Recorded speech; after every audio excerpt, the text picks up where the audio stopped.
there's a lot of reasons that people turn away from Christianity, that they turn away from following Christ, whether or not they ever get to the point of following him or not. There are a lot who are asking questions that are like, you know what? Again, the hypocrite thing, that's a big one for a lot of people. In fact, Brennan Manning once said, and I don't know when he said it, but he once said that the greatest single cause for atheism in the world today is Christians who acknowledge Jesus with their lips, but they walk out the door and they get on by their lifestyle.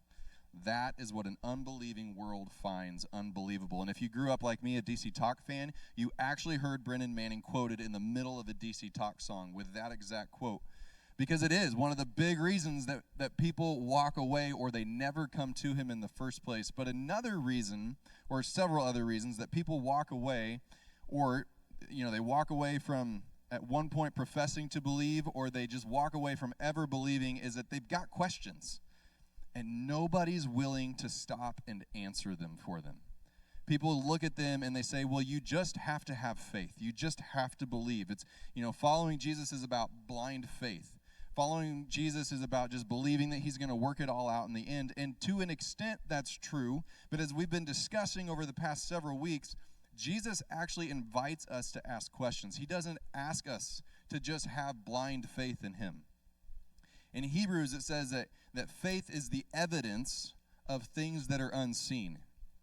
In Peter, we read that we are supposed to be prepared to give a reason for the hope that we have, not just to sit there and say, just believe. I don't know why I believe, but just believe. And so we've been taking some time and we've been digging into some questions that people actually ask. And this morning, we want to continue doing that. I've invited the three that you've seen stand up during the course of the past month and share some answers to some of those questions that people ask. Again, none of our answers being absolutely definitive, like you can walk out and mic drop somebody and they're going to turn their life over to Jesus in that moment. But they are conversation starters. They're beginnings of answers. They may come back and say, I've got more questions. You may come back and say, I've got more questions. We believe that buried questions become doubts, and buried doubts become unbelief, and that's why we've spent the time doing this. Or I love the way Tim Barnett says this. He says, doubts, when carefully explored, build faith. But doubts, when carelessly ignored, destroy faith. And I would guess that most of us in this room have either experienced that to some level, or we know somebody who has experienced that to some level. And so this morning, I've invited the three of them back up to just kind of sit down and talk through some of the questions that you presented. Several weeks ago, I gave the invitation, and we've received over the course of the past several weeks a few more, but I gave the invitation to write down on the Connect cards in the pew in front of you just some questions that you have about the faith. Now, technically, I opened it up to ask any question you want, but it mostly stayed around questions of the faith that people were asking. Things of a biblical nature, things of salvation nature. And then I had a few texts come in. I had a few emails come in as it went on. Actually received a notebook page full of questions, which I thought was absolutely awesome.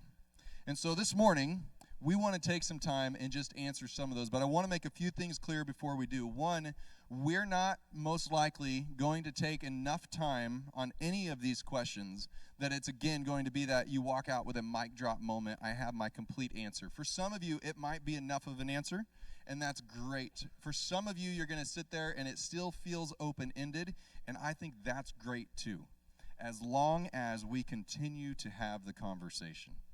The other piece of this that I want to make sure that I point out is that we are not the final authority, and we are not the absolute experts, and we are not the only people in the congregation that can have a question posed to them and an attempt at an answer to be given.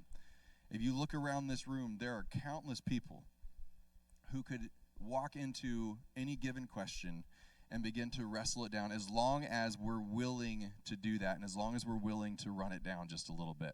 So don't look at us as the experts. Look at us as people who are willing to have the conversation. And then my prayer is that in so doing and through the course of the morning, that you too would become willing to ask the questions and to answer the questions. So without me continuing to give more introduction to all of this, we're going to go ahead and we're going to jump in with the beginning lines of our questions. So, the very first question, and so what I did give them some heads up as to what questions were coming. I'm not hitting them completely blind, but I also threw a few curveballs in that they don't know are coming, because that just sounded fun. And it is baseball season now, so it felt appropriate. So, first question that we had come in that we would like to tackle this morning is and this is a question that many of us start thinking about when we're kids, right? Where do dinosaurs fit in the biblical timeline? Isn't this another example of science and faith being at odds with one another? So who wants it? This is when they all look around and they go, someone else take it. Any particular reason dinosaurs? I don't know. I didn't ask the question. My mic's not on. There we go. Now you're on. Mike, you take this one. All right. Where do dinosaurs fit in the biblical timeline? So that's the question of, how old is the earth, right? Scientists for a long time in our science textbooks in school and whatnot have said the earth is millions and millions of years old, and yet there's, Ken Ham over in, Kentucky, can't remember the name of the town, where the Ark Encounter is. They're saying a little bit different story, that maybe the earth is a little younger than what the textbooks have said. And so, there's some question as to, did humans live at the same time as dinosaurs? Was it a literal 7 days in the beginning of creation? And I like what the book of Job has to say on this. When we start thinking that we know more than what we really know, God says in the end of Job, he says, "Where were you when I created all of this stuff?" We don't really know for certain how everything played out, and this isn't one of those questions that's really that essential to our faith.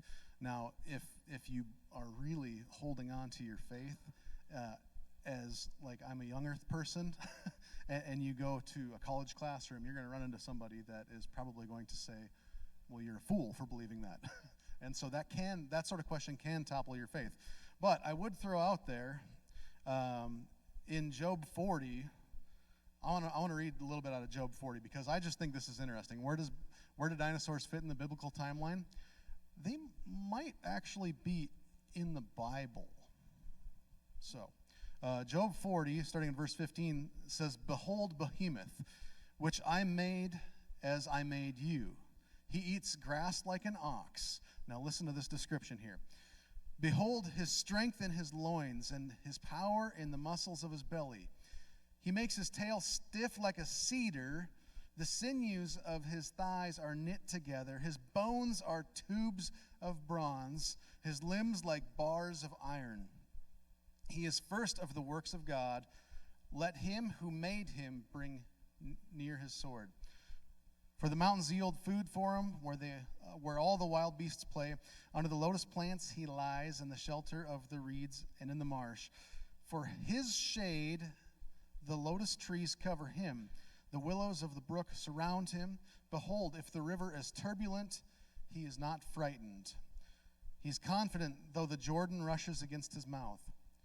Can one take him by his eyes or pierce his nose with a snare?" That critter that's described there is pretty big, right? Sounds like a pretty big creature. Is it a dinosaur? Maybe. Maybe not. Some people like to say, "Oh, that's describing an elephant," but elephants don't have a tail that sways like a cedar tree. I think a little rope tail. So I don't know. I don't know for certain, but hey, there's an example of maybe a dinosaur in the Bible. In regards to the timeline, as I think about fossil fuels, where do fossil fuels come from? Okay, I mean, it comes from organic matter that has been compressed under a layer of soil and silt for a period of time. Now, to me, that sounds perfectly in line with the Great Flood. That the Great Flood occurred, and we know that there would have been many things buried underneath silt and soil and held there, and giving us now fossil fuels. So I think it could fit in that timeline. But I'm still like you, Mike. I wasn't there. You know, can I say definitively? You are the oldest one on the couch, but you're not quite that much, is what you're saying. You opened it up, man. It's a tough crowd. Gosh. But anyway, I think about that. But as far as contrasting or putting science at odds with the Bible, you know, I was raised in the church. I was raised, being taught Genesis. But then I went to school and was taught evolution, and I was taught evolution as a fact. Okay? And so I really began to believe, okay, well, evolution makes a lot of sense to me. But then the longer that I studied science, the longer that I studied the human body and the intricate way that it works and the chemical processes, the makeup of the cell, and all of the little things that are inside that have to be in perfect balance. And the DNA strand, the RNA strands, the DNA strand we're still unraveling it as far as the length that is, the code that is in it. The more I studied the science, the more I thought, yeah, this thing didn't evolve from being thrashed around in the seas, waves, and becoming foam, and then suddenly, poof, we have a single cell amoeba. I just couldn't think that was the way that this complex human body developed, that we evolved from a single cell. So the more I studied the science of the body, the more I realized it was designed intelligently. There was an intelligent, this was designed by intelligence. And if it was an intelligent design, then there must be an intelligent designer. And it was the quest to say, okay, well then if there is an intelligent designer, who is that? And the most plausible answer, beyond a reasonable doubt, I believe, that answer is God. So when you take my case, it wasn't that science and my faith are at opposite ends of spectrum. It actually was science that led me on my journey to faith. It's interesting you say that, because there's, in my experience, from what I've seen, science, you're looking for the truth about reality, right? Mm-hmm. So we've come up with some different theories about how we've gotten here. And from what I've seen, the people that are really pushing like evolution as fact, they're the same ones that are saying, if we're being honest, we're looking at creation trying to figure out what happened, right? But they're going to say, I'm going to take faith off the table. I'm going to take God off the table because that's just ridiculous. Now let's start analyzing.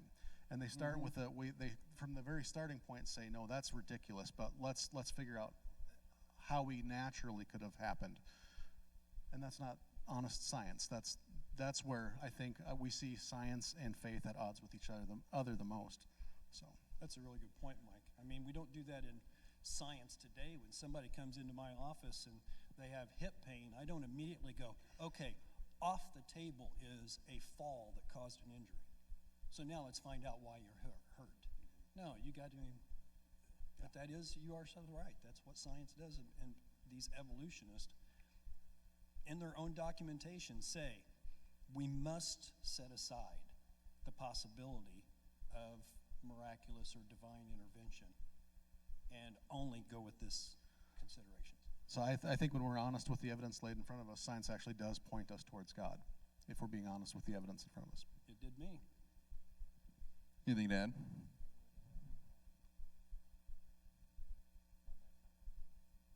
All right, Zach doesn't get to talk this morning. I'm panicking. There we go. Okay. They literally took all of my points, so I don't really have a whole lot to add, apart from really kind of thinking about if science is going to rule out the supernatural. I mean, that's problematic because that's not an honest approach to it. So if you start off with the basis of that, hey, there's no way that anything supernatural can happen, you're kind of ruling out a big possibility. So. Yeah, I would just encourage anyone asking this question that a couple of things that come to my mind every time I hear this kind of thrown out there is that, one, science is not at odds with faith. Science is not at odds with God. There are a lot of scientists who are at odds with God. Science in and of itself doesn't make any claims. Science is the process of finding answers. And so, like Mike was saying, if we go into that honestly, then science itself will just be the evidence, the process of finding the evidence. The other piece of that is, I would say that if you're a follower of Christ and you're pushing against science as a no, we don't let that in, here's what I would encourage you with. If God is real, which I believe he is, if God is real and God is who he says he is, then everything about this natural world will eventually point to him. And so therefore there is no need to fear science. Is there need to be cautious of what people interpret their findings as? Yes. But there is no need to fear science itself. And I would say, to some extent, that can go both ways. That we can go in with such a bias that we ignore a truth that the true scientific process would point out to us simply because we had already made up our mind on something. And we're gonna move on that one. And I know that there might be some questions. Oh, I'm sure there are still some questions that you have as far as all that goes. But we're gonna keep on rolling here. The next question that we had come in is that people talk about hearing God, but I don't. Why do some people hear him, but not others? Well, the for sure way to hear from God is by examining his word, right? God's word speaks to all of us. And I would say sometimes we need to be cautious whenever somebody says that God told me to do this, because, I mean, that's not always God, right? Let's say that somebody said, well, God told me that I need to dissolve my marriage or I need to leave my spouse. Well, we know that's probably not from God because that's not his will for our lives, right? But whenever we're talking about some people hear from God, some people don't, I can pick moments in my life where I felt like I heard an audible voice, but I can't say that for certain, right? Most people will describe it as kind of like a feeling like God is influencing us to take a path or make a choice. And I can definitely say there have been difficult struggles in my life where I really felt like God was speaking to me. And then after making those difficult decisions, going through that, on the other side of it, it's like, man, that really felt like a God thing, like God was speaking to me. But as far as a for sure moment in my life where I've heard an audible voice, I would say I'm not certain on that, for me personally. Now, that doesn't discredit other people from saying that, because God can and probably does, actually he does, speak to certain people. But I would say that's more like a personal reflection. But again, the way for sure to hear from God is through his word. What do you guys think? Can I answer in a parable? Jesus often did. So I think you're in good company. As Zach was talking and I heard this question, I'm reminded of this story. This is an old Zig Ziglar story, but he talked about a Native American that went to visit his friend in a big city. And they're walking down the sidewalk, and it is busy, and the traffic is loud, and horns blowing, and he's walking along, and suddenly he tells his friend, "Stop, do you hear that?" His friend's like, "What?" He says, "I hear a cricket." And his friend's like, "In all this noise?" And the man takes a couple steps, and there's a planter, and he parts the leaves, and there's a tiny cricket there. His buddy goes, "Wow, you must have superhuman hearing or something." He said, "No, not at all. We have a tendency to hear what we're tuned into." And says, "I'll show you." And he reached in his pocket and he pulled out some coins and he tossed some coins on the ground. And all of a sudden the people around that were hustling and bustling stopped and looked around to see where the money was falling or tingling on the ground. He said, we have a tendency to really hear what we're tuned into. And so kind of like what Zach was saying, that, you know, I would say, yes, there was one time, some other time I'll tell the story, that I do believe I heard the voice of God. Why do I believe that, Zach? Is because the end result of what was said, okay? You can look backwards and go, okay, yeah, I'm convinced that was God. But the overwhelming majority of time, when you're tuned into his word, that's where you're going to hear.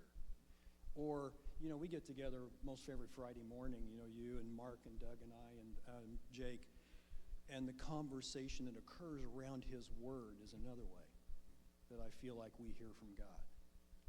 So, what are you tuned into? That's my question. If somebody says, well, I don't know that I hear from God, I'm going to say, well, what are you tuned into?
So hearing from him in an audible way or seeing him in a visual way, those are the stories that we love to tell about. But the reality is many times that's not the way that he speaks. And that's why I love so much what you're saying there about, what are you tuning into? Just this morning when we were carrying up the couches, Mike was the first one to make the reference of pivot. Okay, so when I say that, how many of you know what that's from? Okay, that's quite a few hands. I didn't see it on the show, but I've learned since. We walk in here and Dan goes, pivot. 2 examples. Now, I'm not degrading those who are tuned into Friends or anything like that. That's not the point I'm getting across here. But my question would be, when there is a quote thrown out or something like that, what do we recognize first? Do we recognize a quote from a show like Friends, or do we recognize a quote from a man like Jesus? If someone were to make a reference as to a story that Jesus told, would we kind of sit there and look at them with a blank face? Or would we go, oh, I know that one, because that's what I'm tuned into. That's where I'm putting my time and my effort. Hey, we're going to move on. How can God forgive me when I have unforgiveness in my heart? Yeah, now we just went, like we're in it. You can't expect God to forgive you if you've got unforgiveness in your heart. Jesus was pretty clear on that. And we'll talk about this because I understand that we live in a world where people can do some really awful things to one another. There are some things where it is incredibly difficult to forgive, right? So let's talk about this. In Matthew 6:14 and 15, Jesus says, this is the middle of the Sermon on the Mount, "For if you forgive others their trespasses, your heavenly Father will also forgive you. But if you do not forgive others their trespasses, neither will your Father forgive yours." And Jesus went on to elaborate in Matthew 18. He says this parable about this unforgiving servant. There was a servant that owed his master 10,000 talents, I believe it was. And a talent is just a unit of money. It's 1 talent would have been equal to about 20 years worth of hard labor, right? And so this servant owed his master 200,000 years worth of hard labor. And the master says, I want to be paid up. And the servant says, there's no way I can pay up. And so the master's going to sell off the servant and all of his family and everything he owns to try to make up a little bit of that money, right? The lost money. And the servant begs, please forgive me. Or, please give me a chance. I will work this off. I'll work my whole life, sort of thing. And the master ends up having sympathy on the servant. He has pity on the servant, and he ends up forgiving the debt, right? And then so that servant goes out, and he finds another servant who owes him 100 denarii, which a denarii, that's what you could make in 1 day's wages, right? So 100 denarii, you could pay that off in 100 days if you just put that straight towards the debt. And so the servant says, the other servant says, give me a chance, I'll pay you back. And the first servant starts to choke the guy and says, pay me back what you owe me. And of course, everybody else sees this and they're like, what? You can't do that. And so the master hears about this and he ends up throwing the first servant in jail. He says, you wicked servant. Shouldn't you have had mercy on that other guy who owed you way, way less than what, after what you've been forgiven? And I think as we read that parable, I think we need to see ourselves in the role of the first servant, but we come to that choice. When others have wronged us, we've been forgiven by God more than what we could ever hope to repay. When we're real honest with ourselves, God weighs our hearts, right? And there are things, even those of us who have been following Jesus for a long time and look like we have it together, we still trip up. We still are accumulating more debt, adding more debt to that ledger or whatever. And so, but Jesus has forgiven you, right? So our response as people who have been forgiven, who are followers of Jesus, is to try to become, when you accept Jesus, Romans 10:9 and 10, right? If you confess with your mouth that Jesus is Lord and believe in your heart that God raised him from the dead, you'll be saved. It's with your mouth that you confess, it's with your heart that you believe, and you're justified, right? But when you claim Jesus as Lord, you're saying, I want your way. And what his way is exactly what's just been done for us. So it's hard to think about the difficult things in our lives, but here's the deal. When we're holding on to unforgiveness, it's kind of like drinking poison and expecting the other person to suffer for it. But it's really just hurting us. It's really just rotting us inside, right? Now, we're not called necessarily to be doormats and to let ourselves be in situations where we're going to continue like giving others opportunities to continue racking up like a debt. We're called to cancel the debt and maybe remove ourselves from the situation if it's going to keep happening, sort of thing. But yeah, we're definitely called to cancel that debt. And so I think that's very well said, Mike. Mark, do you remember being in International Youth Convention at Anaheim and the lady that was speaking there? Okay, she wrote the book Forgiving the Dead Man Walking.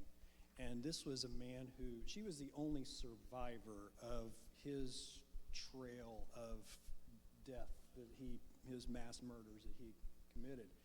And she talked at great length about forgiveness and why are you holding back? So whoever asked this question, if you're having trouble forgiving someone else, I really wonder if you're not also struggling with feeling forgiven by God. And so if you're having trouble with that, seek someone out to help you forgive those that harmed you, not for their benefit, for the problems that it's causing within you, okay? It is affecting you emotionally and physically. So that when I hear that question, my concern is about the person who's asked that question and hoping that they can get to that point of forgiving others so it no longer is adversely affecting them and keeping them from enjoying the full love of God. So I pray for you, whoever asked that question. I do pray.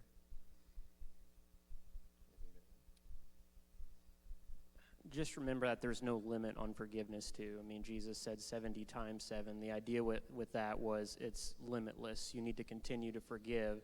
And if you understand the forgiveness that has been extended to you, like you both were saying, it becomes much easier to forgive others that trespass against you. So sometimes our inability to forgive really is rooted in our misunderstanding of how much we are forgiven.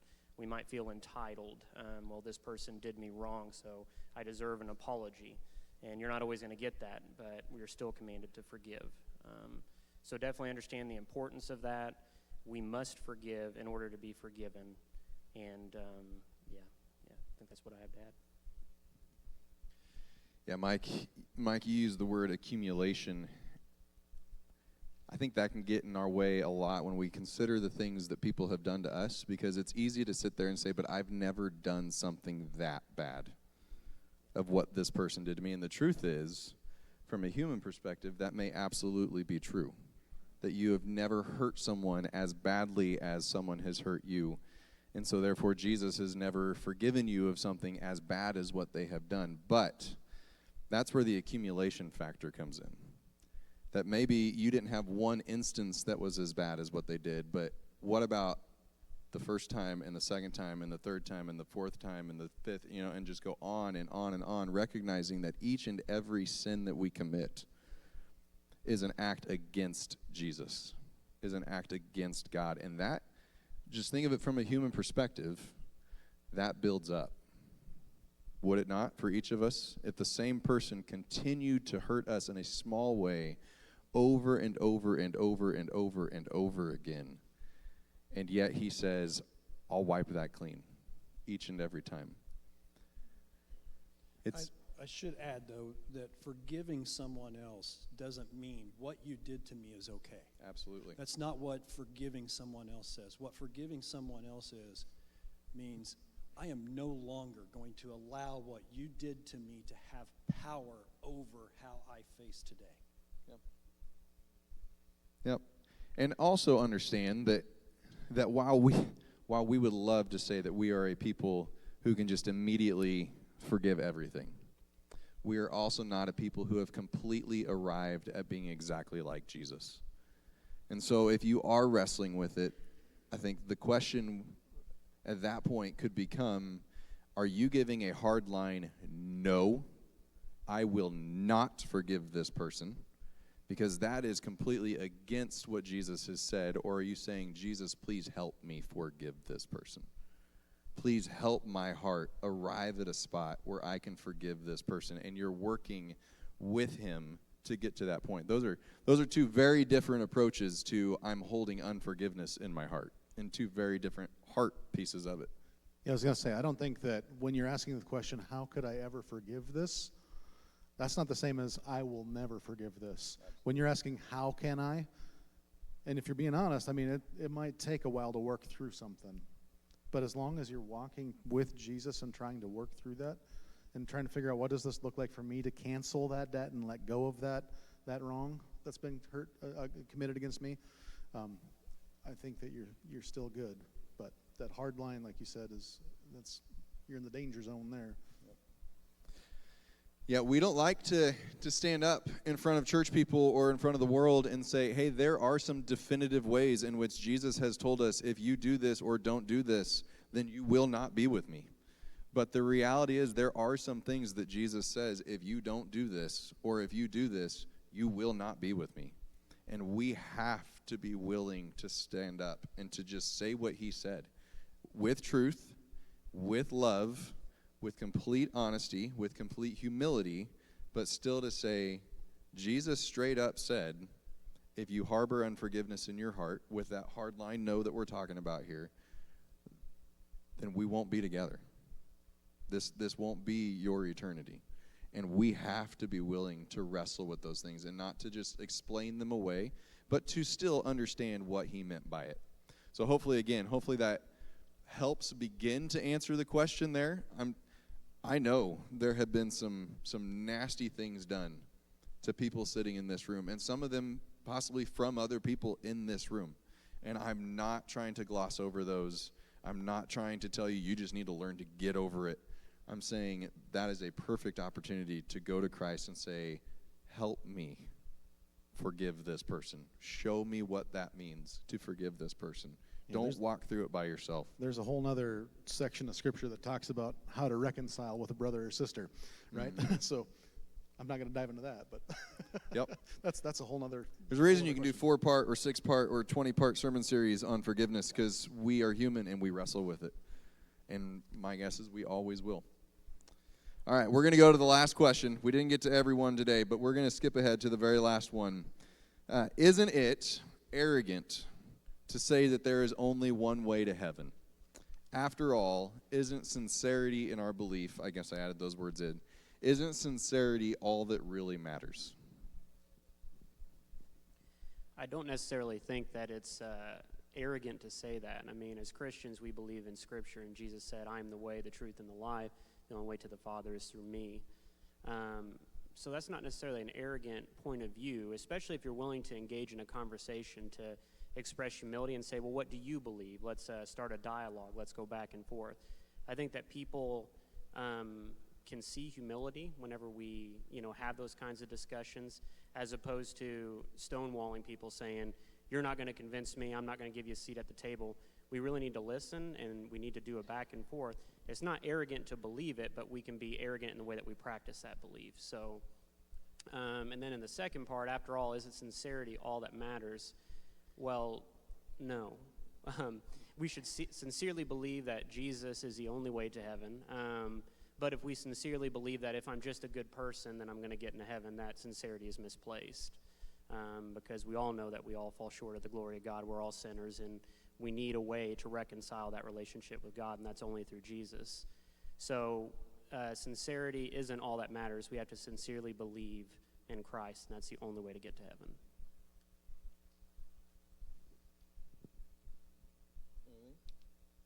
Yes, what Zach said. No, whenever you made that statement, Jesus says, I am the way, and I am the truth, and I am the life. Okay? No one comes to the Father except through me. That's a pretty bold statement. And if I remember right, just a few weeks ago, You stood up here and said, yes, Jesus was who he said he was. And, a year ago I stood up here and said, we can trust this thing. Those Gospels in there are eyewitness accounts. We can trust that they saw with their own eyes that Jesus was who he was, who he said he was. He did what he said he did. And we can trust his word. That, beyond a reasonable doubt, that's the truth. Now, if that's the truth, anything that contradicts that truth can't be true, right? If this is the truth. I mean, the law of contradiction says, hey, if this is my left hand, this is not my left hand. Both cannot be true. So, as you're investigating things, if you find truth, anything that contradicts it then is not true. So what you said is true. It's not arrogant. It's just the truth. Wait, you're saying that being right is not necessarily being arrogant? The way you present being right, Mike. You can present being right in humility, or you can present being right in arrogance. Yeah, I'd kind of liken it to, say you're in a burning building and you know where the exit, or someone's telling you where the exit is, but you sincerely believe that the bathroom door is the exit to the building. Is your sincerity and belief that that is the correct door going to get you out of the burning building? No, the truth is we wouldn't apply this to other areas of our life. I may sincerely believe that my Uber driver, and I'm not picking on Uber drivers here, I'm just picking an occupation that is not a surgeon. My Uber driver, who has never gone to medical school of any kind, I can sincerely believe that he can perform an operation on me. But it doesn't matter how sincere I am in that belief. It doesn't mean that they're going to succeed and perform the operation. In fact, everybody else would sit there and they would tell me, I believe non-arrogantly, that's a bad idea. Would they be arrogant in telling me that that is not the way to be healed of whatever it is? Now, yes, I know we could pick holes in it and say, well, it depends on what the surgery is. We're not playing that game here. Right? We wouldn't consider that to be arrogant. And it goes back exactly to what you guys just said over here, that being right is not the same as being arrogant. But you can absolutely express that in an arrogant way. Now, is there a possibility that we're wrong about all this? Someone could make the argument that there is a possibility. Do I think it is probable? No. But is it possible? Yes. And the reality is, if we're wrong, then we're wrong. We don't get to the end and say, but I was sincere in my wrong belief. And that is where sincerity does come in. Do you really believe this? But it's not just because you're sincere makes it okay, makes it right. It means that everything's going to work out in the end. Does that make sense? What I just said there, or did I just kind of talk in a big giant circle there? Because sometimes on these kind of questions, you can talk in a big giant circle and realize I didn't help anybody out with that answer. So I hope that helped at least a little bit. Technically we're not out of time because we don't give like this is what time our service ends here.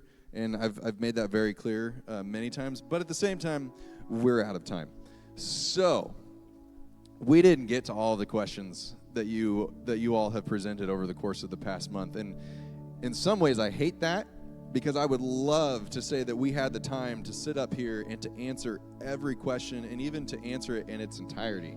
But the reality is, just with the questions that were presented, that could be the message every Sunday morning for the rest of the year, easily, with just the questions that were presented. My hope is that if you had your name on it, that you and I are going to be able to connect a little bit, and that we're going to be able to talk through some of those questions that you had, or that I'm going to be able to connect you with somebody who can help you more than I can help you answer that question. My other hope to it, though, is that we wouldn't just say this was a one-time thing to ask questions and I'm not going to ask them anymore. But that this would become, and I'm not necessarily saying a panel like this becomes the habit, although I'm not saying that this won't happen again. Mike, I love what you're doing on Wednesdays and Sundays where If you don't know this, in youth group, he'll occasionally take a Wednesday or a Sunday night and say, hey, tonight is an Ask Anything night. And we're just going to start answering some of the questions to the best of our ability that you've asked. And so that'll be the entire night. We may see something like that. But beyond that, that we would be a people who are willing to ask questions of things and not just to hide them inside and not just to be like, I'm afraid of what someone's going to think. I'm afraid that that person who's been following Jesus for 20, 30, 40 years is going to look at my question and be like, wow, you are so immature. Like, I figured that out 40 years ago. How do you not have this figured out yet? If somebody gives you that response in this congregation, let me know, because I would love to have a gently firm conversation with that person, because that's not how Jesus handled these questions. And I don't believe that's how God answers these questions. Just reading in Psalm 77, we look at the psalmist saying, God, where are you? And that's a pretty big question to ask for a guy who is described as being a man after God's own heart. God, where are you? How have you let this happen? And we ask those questions. We might not verbalize them because we feel like we have to have the right Christianese to our answers, and we can't show that kind of humility and that kind of doubt even. But we have them in our hearts, and if we bury them, they will become doubts, and they will become unbelief, and you will become the next story we hear of somebody who said, I'm walking away from all of it. Not because it's not true, but because you didn't take the time to wrestle. So wrestle. Don't wrestle alone, but wrestle. I want to thank you three for taking the time. If you've ever gotten up and spoken in front of a group of people of 150-ish people, you know that there's a level of pressure that comes with that, because you're speaking to 150 people with very different minds, because none of us are the same. And you know that any word you say could be interpreted in 5 different ways, and that causes some people to just freeze up and to be like, there is no chance that I'm ever going to do that. But you guys answered a call, and you said, I'm willing to step up, and I'm willing to do that, and I thank you for that. I thank you for the prep that you put into it, not just for today, but for the entire message that you gave over the course of the past month. Just to follow up, guys, I got a comment about Zach here and about questions.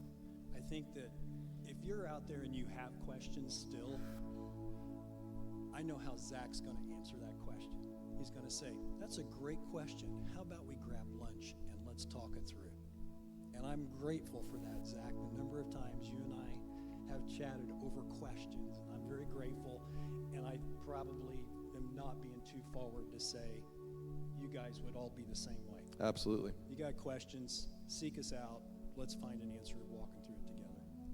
I'm always looking for an excuse for lunch or milk and sugar with a little bit of espresso in it. I'm all for that. So you just let me know. Or we can sit without those things too, I suppose. Hey, can I pray over us this morning? God, we thank you for not just shutting us down because occasionally we're not sure about things. I thank you that you actually give us examples in Scripture of people who weren't sure about things, and we've looked at some of those over the course of the past couple months. In fact, I thank you for giving us the example of a man like David, who you described as a man after your own heart, and yet he asked some of the toughest, hardest questions. He did some of the things that we, from a human standpoint, would look at as some of the worst, most atrocious things. And yet, because his heart pursued you, you continued to walk with him, as I know that you will walk with us. God, thank you for being you. Thank you for being a loving Father, for being a good Father, a Father who runs to us as soon as we're ready to return to you.